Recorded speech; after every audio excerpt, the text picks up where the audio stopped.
माजी अधिकारी अवतारी सैनी यांचा सायकल अपघातात मृत्यू। नवी मुंबईतील पाम बीच मार्गावरती ही दुर्घटना घडली आहे। इंटेल कंपनीच्या 90च्या दशकातील पेंटियम या संगणक प्रोसेसरच्या प्रक्रियेत महत्त्वाची भूमिका बजावणारे अवतार सैनी वय वर्ष 68 यांचा नवी मुंबईतील पाम बीच मार्गावर अपघाती मृत्यू झाला।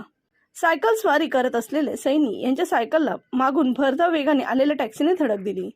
अवतार सैनी हे चेंबूर ते खारघर खोपोली अशी सायकल सवारी नियमितपणे करत असत। पाम बीच मार्गावर बेलापूर नजीक महानगरपालिका मुख्यालयासमोर त्यांचा सायकल अपघातात मृत्यू झाला। या दुर्घटनेत सैनी यांचा जागीच मृत्यू झाला।